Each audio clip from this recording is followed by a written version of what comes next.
अलग बात है कि हरवा दिया। पनौती,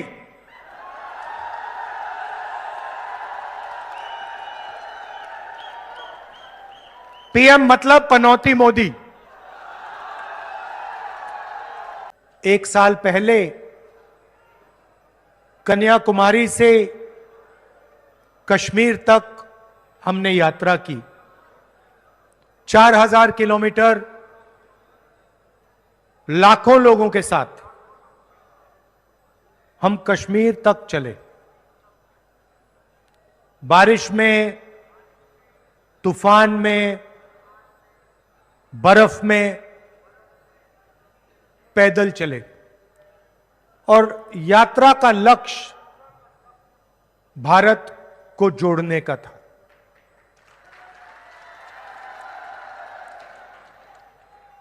हमें लगा कि बीजेपी देश में नफरत फैला रही है, हिंसा फैला रही है, एक जात को दूसरी जात से, एक धर्म को दूसरे धर्म से लड़ा रही। इसलिए हमने भारत जोड़ो यात्रा शुरू की। अब सवाल उठता है, और भारत जोड़ो यात्रा ने देश की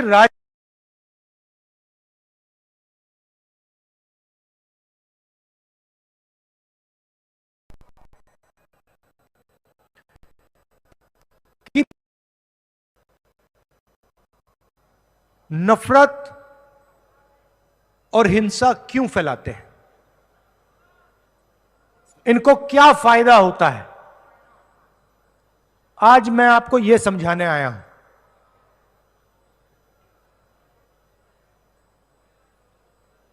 जेब कतरे होते हैं। जब दो जेब कतरे किसी की जेब काटना चाहते हैं तो सबसे पहले क्या करते हैं? क्या करते हैं? हां, ध्यान हटाने का काम करते हैं। एक आता है, आपके सामने आता है और आपसे कोई ना कोई बातचीत करता है, आपका ध्यान इधर उधर ले जाता है। पीछे से दूसरा आता है, जेब काट लेता है, चला जाता है। मगर जेब कतरा सबसे पहले ध्यान हटाता है।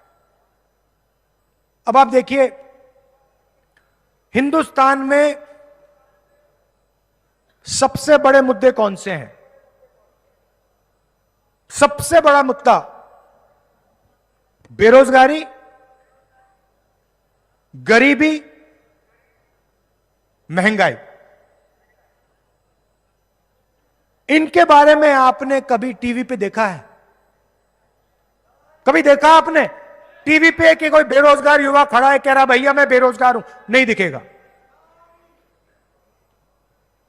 भाइयों और बहनों, नरेंद्र मोदी जी का काम आपके ध्यान को इधर उधर करने का है।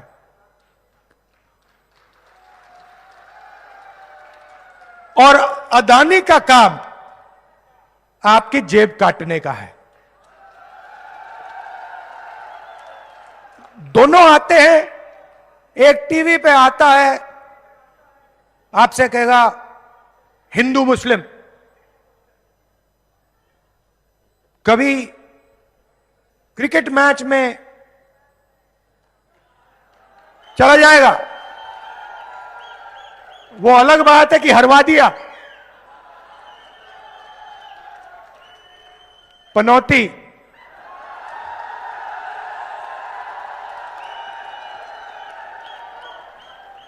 पीएम मतलब पनौती मोदी।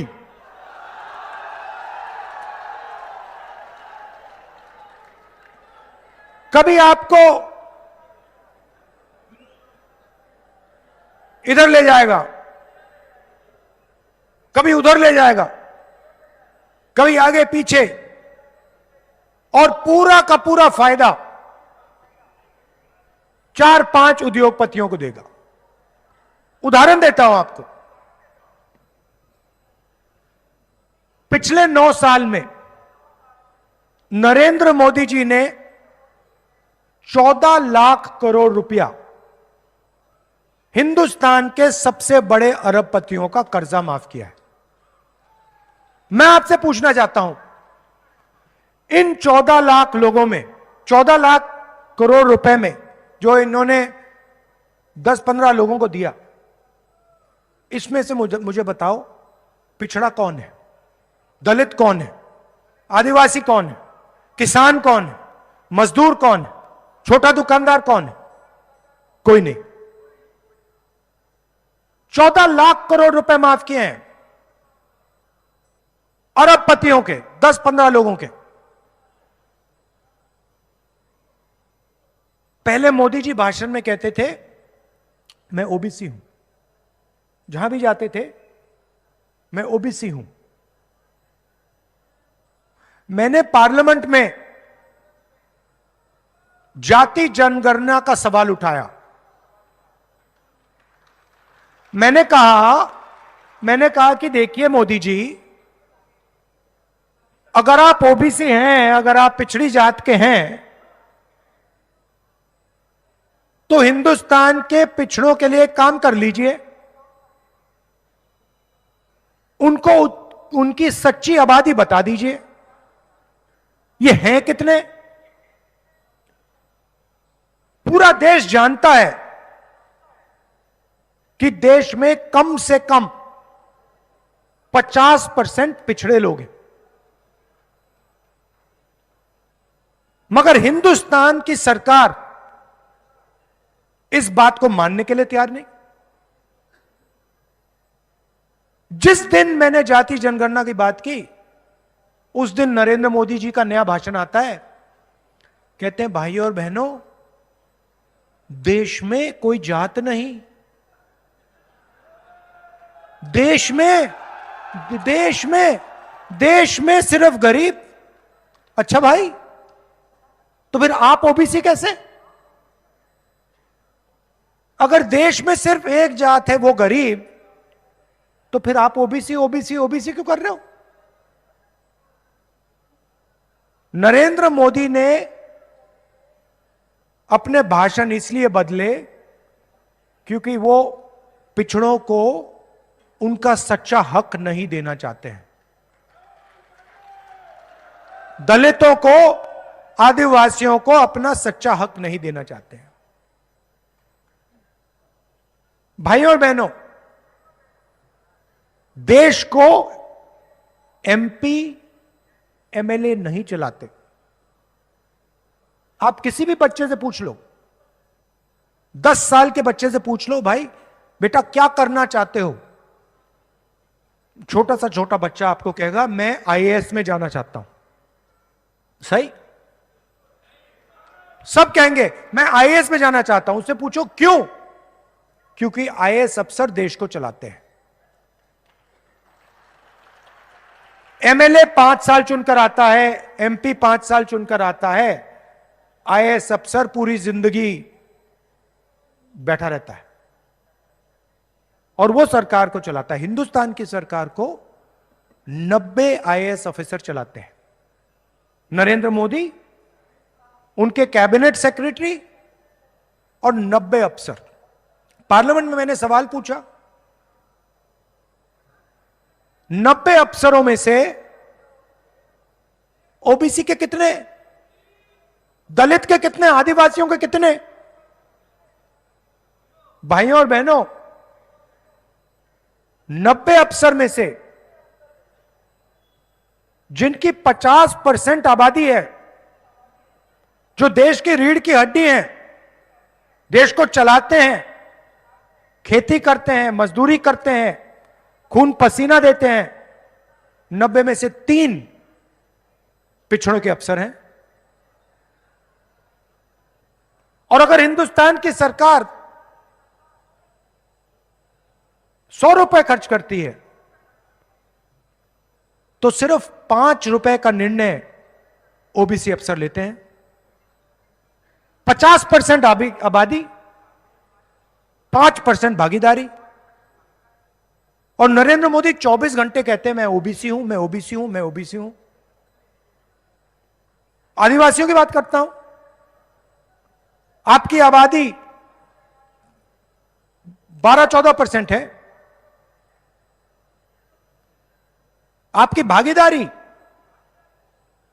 3 अफसर आपके और 100 रुपए में से 10 पैसे का निर्णय आप लेते हो।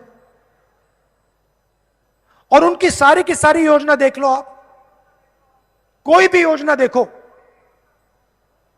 फसल बीमा योजना देखो, फसल बीमा योजना में 35,000 करोड़ रुपए जाता है। पैसा कहां से आता है? जीएसटी से आता है। अच्छा, आपने ये नीली शर्ट पहनी हुई है, आपने ये नीली शर्ट पहनी है, जितना पैसा आपने जीएसटी में इस शर्ट के लिए दिया उतना पैसा अदानी जी इस शर्ट के लिए देंगे। जीएसटी गरीब और अदानी एक जैसे देते हैं। आप 1 लीटर पेट्रोल खरीदो, अदानी 1 लीटर पेट्रोल खरीदे, जितनी आपने जीएसटी दी उतनी वो देगा। गरीब से गरीब व्यक्ति उतनी ही जीएसटी देता है जितनी अदानी देता है। तो 35,000 करोड़ रुपए आपसे आया, जीएसटी से आया। नरेंद्र मोदी जी ने 35,000 करोड़ रुपए 16 उद्योगपतियों को दिया। पूरा का पूरा योजना का पैसा 16 लोगों को दिया। भाई और बहनों, उन 16 लोगों में एक ओबीसी नहीं, एक दलित नहीं, एक आदिवासी नहीं, एक जनरल कास्ट का गरीब नहीं। अब जब किसान का खेत नष्ट होता है, उसको नुकसान होता है, किसान फोन लगाता है, कहता है भैया हमने योजना का पैसा भरा, 5,000 करोड़ रुपए हिंदुस्तान के किसान ने दिए। फोन करता है, उसे कहा जाता है भैया तुम्हें योजना नहीं मिल सकती, तुम्हें योजना का फायदा नहीं मिलेगा, तुम्हें तो पैसा नहीं मिलेगा बीमे का। ईमेल लगाता रहता है, कोई जवाब नहीं मिलता। जीएसटी का पैसा, आपका पैसा सीधा का सीधा 16 उद्योगपतियों को। अदानी को सारे एयरपोर्ट पकड़ा दिए, जयपुर एयरपोर्ट पकड़ा दिया, पोर्ट्स पकड़ा दिए, उनके लिए किसान बिल लाए। वो शुक्र की बात है कि किसान और कांग्रेस पार्टी खड़े हो गए, रद्द कर दिया हमने। मगर पूरा का पूरा फायदा उद्योगपतियों को। हमारी सरकार को देखिए,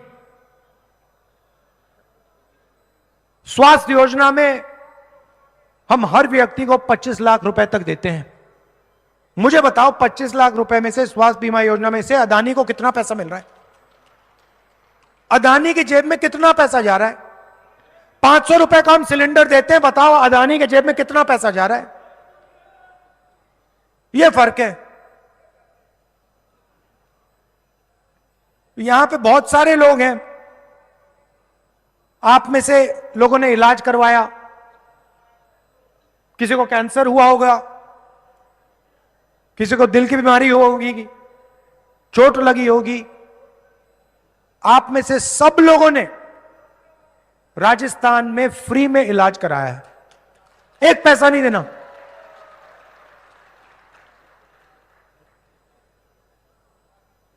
मोदी जी कहते हैं मोदी की गारंटी, 15 लाख रुपए मिल गए आपको। नोटबंदी से काला धन मिट गया क्या? किसान बिल से किसानों को फायदा हुआ? नहीं। मोदी की गारंटी का मतलब अदानी की गारंटी। अब हमने आपको 7 गारंटी दी हैं। सबसे पहले राजस्थान के हर घर में एक महिला को कांग्रेस पार्टी सीधा बैंक अकाउंट में साल के 10,000 रुपए डालेगी। इसमें से 1 रुपया अदानी को नहीं मिलेगा। जैसे ही हमारी सरकार बनेगी, मोदी जी पहले शिकायत करते थे 400 रुपए का सिलेंडर हो गया, उनके समय 1200 रुपए का है। चुनाव जीतने के एकदम बाद कांग्रेस पार्टी सिलेंडर को 500 रुपए का कर देगी, अदानी को 1 रुपया नहीं। आपका नुकसान होगा, बीमा में 15 लाख रुपए तक आपको पैसा मिलेगा।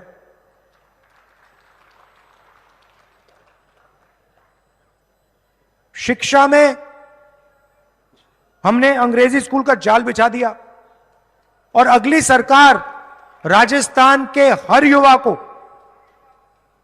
युवा को अंग्रेजी सिखाएगी। अब आप किसी बीजेपी के नेता से पूछिए, अमित शाह से पूछिए, वो आपको 24 घंटे कहेंगे कि भैया हिंदी पढ़ो, अंग्रेजी मत पढ़ो, हिंदी पढ़ो, अंग्रेजी मत पढ़ो। मगर उनके बेटे के बारे में पूछोगे, उनसे पूछो भैया आपका बेटा कहां पढ़ता है, कहेंगे भैया हमारा बेटा तो अंग्रेजी इंग्लिश मीडियम में पढ़ता है। तो गरीबों के बेटे अंग्रेजी ना सीखें, आपके बेटे इंग्लिश मीडियम पढ़े।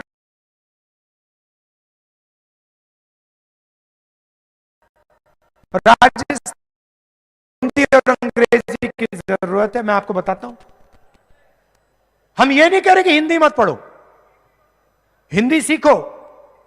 राजस्थान में, मध्य प्रदेश में, उत्तर प्रदेश में किसी से बात करनी है, हिंदी में करिए, कोई प्रॉब्लम नहीं। राजस्थान में कोई विदेश से टूरिस्ट आए तो उसे हिंदी में बात करेंगे क्या, इंग्लिश में। आपको कोई कॉल सेंटर में काम करना है, 50,000 रुपए की नौकरी आपको चाहिए, कॉल सेंटर में अंग्रेजी में बात चलेगी, हिंदी में तो नहीं चलेगी। सॉफ्टवेयर इंजीनियर बनना चाहते हैं, इंजीनियर बनना चाहते हैं, अंग्रेजी से फायदा होगा, सीधी बात है। तो हम चाहते हैं कि राजस्थान का हर युवा, हर माता पिता बड़े से बड़ा सपना देखे। आप पायलट बनना चाहते हो, आपके बेटे पायलट बनना चाहते हैं, अमेरिका में जाना चाहते हैं, हवाई जहाज उड़ाना चाहते हैं, यह मौका आपको भी मिलना चाहिए, किसान के बेटे को मिलना चाहिए, मजदूर के बच्चों को मिलना चाहिए। वो चाहते हैं कि सबसे अच्छी नौकरियां, हिंदुस्तान का धन चुने हुए लोगों के हाथों में रहे और 24 घंटा आपके ध्यान को इधर से उधर ले जाते हैं। कभी हिंदू मुस्लिम, कभी एक जात को दूसरी जात से लड़ा देंगे, कभी टीवी पे शाहरुख खान ऐश्वर्या राय को नचा देंगे। यही तो चल रहा है। आपके सामने निर्णय है, डिसीजन आपको लेना है। कांग्रेस पार्टी की सरकार ने गरीबों के लिए, किसानों के लिए बहुत कुछ किया है, स्वास्थ्य के लिए, और उससे ज्यादा हम करने जा रहे हैं। मोदी जी की गारंटी मैं सुनाता हूं आपको। सरकारी जो अफसर थे, उनका जो ओपीएस स्कीम था नरेंद्र मोदी ने रद्द किया, उनके जेब में से पैसा निकालकर अदानी को पकड़ा दिया। हमने फिर से ओपीएस स्कीम लागू किया, जो आपका हक बनता है हमने आपको वापस दिया। तो आप एक बात याद रखिए, यहां बीजेपी की सरकार आएगी तो जो कुछ हमने आपके लिए किया, चाहे वो ओपीएस हो, चाहे वो स्वास्थ्य की योजना हो, 500 रुपए का सिलेंडर हो, अंग्रेजी स्कूल हो, ये सारे के सारे काम बीजेपी बंद कर देगी, सब बंद हो जाएगा। और यहां पे फिर से अदानी जी की सरकार चालू हो जाएगी। हमने साफ कह दिया है कि राजस्थान में कांग्रेस पार्टी की सरकार आएगी, उस दिन हम ऐतिहासिक कदम लेंगे। राजस्थान में जाति का सर्वे शुरू हो जाएगा।